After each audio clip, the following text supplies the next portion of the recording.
हिंदी धार्मिक कहानियों में एक बार फिर से आपका स्वागत है। महाभारत की कहानी दुर्योधन और 5 सोने के तीर एक शिक्षाप्रद कहानी है। महाभारत का युद्ध धर्म और अधर्म का युद्ध था। कृष्ण पांडवों के पक्ष से थे, परंतु उन्होंने युद्ध में शस्त्र नहीं उठाने का निर्णय लिया था। वहीं श्री कृष्ण की नारायणी सेना कौरवों की ओर से लड़ रही थी। युद्ध में कभी कौरवों का तो कभी पांडवों का पलड़ा भारी लगता। महाभारत के युद्ध में कुरुक्षेत्र की रणभूमि पर श्री कृष्ण ने प्रत्यक्ष रूप से शस्त्र नहीं उठाए, लेकिन अर्जुन का सारथी बनकर श्री कृष्ण युद्ध भूमि में अर्जुन का मार्गदर्शन करते रहे। द्रौपदी के भाई धृष्टद्युम्न पांडवों के सेनापति थे, वहीं कौरवों के तरफ से गंगा पुत्र भीष्म सेनापति थे। उनके नेतृत्व में युद्ध लड़ा जा रहा था। कौरव दल पूर्ण बल से युद्ध करने के बाद भी 5 पांडव में से किसी का भी बाल भी बांका न कर पा रहा था।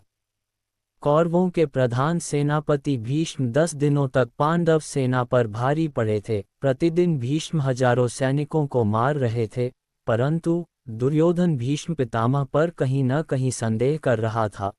उसे लग रहा था कि पितामह भीष्म जानबूझकर पांडवों का साथ देते हैं और उन्हें मारना नहीं चाहते।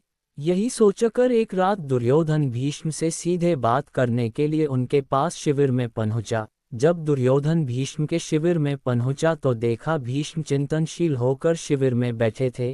यूं आधी रात को दुर्योधन को अपने शिविर में प्रवेश करते देख भीष्म हैरान हुए। उन्होंने दुर्योधन से शिविर में आने का कारण पूछा। दुर्योधन ने गुस्से में कहा, पितामह, आपके मोहपूर्ण अन्याय के कारण मैं आधी रात को आपके शिविर में आने के लिए विवश हुआ हूँ। आप अगर पूरी कर्तव्यनिष्ठा और मोहरहित होकर पांडवों के साथ युद्ध करते तो शायद मुझे यहाँ आने की आवश्यकता नहीं पड़ती। युद्ध शुरू हुए 10 दिन बीत चुके हैं, लेकिन आप अभी तक पांडवों को पराजित नहीं कर पाए हैं। आप संसार को दिखाने के लिए युद्ध का अभिनय कर रहे हैं।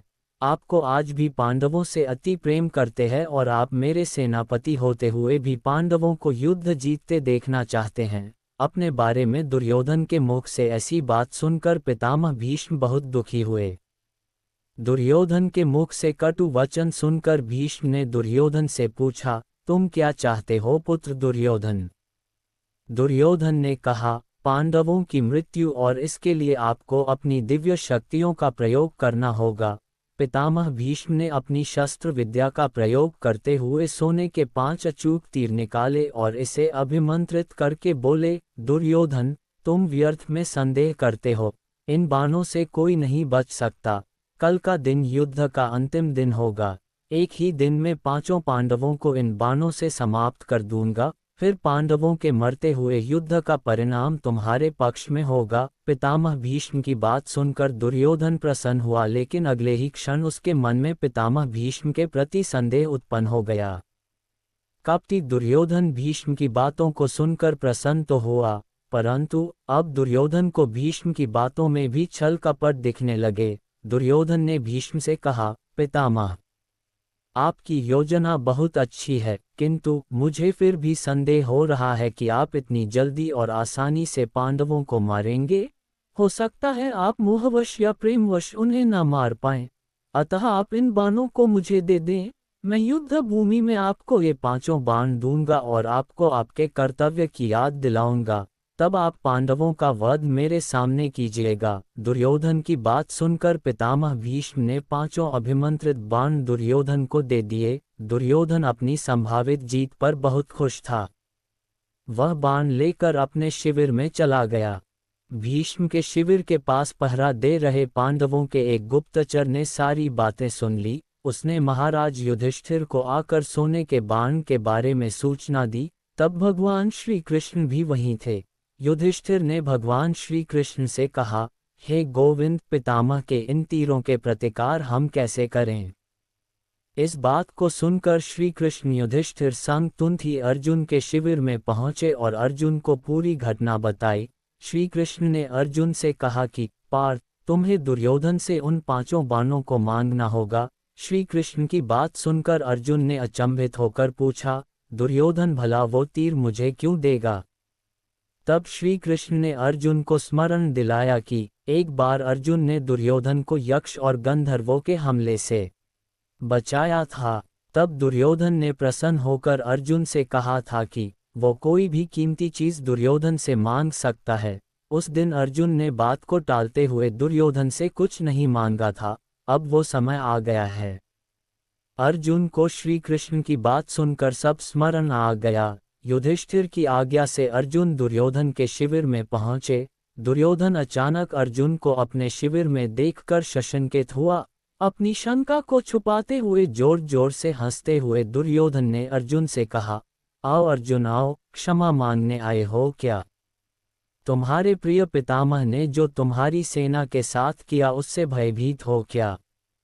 इस रात्रि में आने का क्या कारण है? बताओ, क्या सहायता मांगने आए हो? अर्जुन ने कहा, भ्राता दुर्योधन, प्राणिपाद, सही समझा अपने, मैं आपसे याचना करने ही आया हूँ, परंतु मेरे मांगने से पहले ही आप उसे देने के लिए विवश है।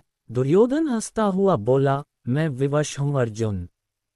याचक विवश होता है, दाता नहीं। परंतु कोई बात नहीं अबोध अर्जुन, तुम मांगो। अर्जुन ने दुर्योधन से वह 5 बाण मांगे, लेकिन दुर्योधन ने अर्जुन को मना कर दिया। तब अर्जुन ने दुर्योधन को क्षत्रिय धर्म स्मरण कराते हुए उस घटना को बताया, कैसे अपनी प्राण रक्षा के बदले दुर्योधन ने अर्जुन को कोई भी बहुमूल्य वस्तु देने का वचन दिया था। दुर्योधन ने अर्जुन से कहा, तुम कुछ और मांग लो, मैं यह नहीं दे सकता। तब अर्जुन ने कहा, यदि आप अपने वचन को पूरा नहीं करना चाहते तो कोई बात नहीं भ्राता, अब आपके पास कुछ बहुमूल्य है भी तो नहीं जो मांगा जाए। सामर्थ्य के अभाव में आपको पितामह के बाणों की आवश्यकता भी है। ठीक है, मैं चलता हूँ। अर्जुन के कटाक्षों से दुविधा में फंसे दुर्योधन ने कहा, रुको अर्जुन, किसके पास सामर्थ्य नहीं है? हम 100 हैं, तुम 5 हो। फिर ना चाहते हुए भी दुर्योधन ने 5 बाण अर्जुन को दे दिए। अर्जुन उन दिव्य बाणों को प्राप्त कर अपने शिविर में आ गए। इस तरह भीष्म से बाण लेने की गलती दुर्योधन पर भारी बहुत पड़ी और पांडवों की मौत टल गई। महाभारत के युद्ध के अंत में पांडवों की जीत हुई।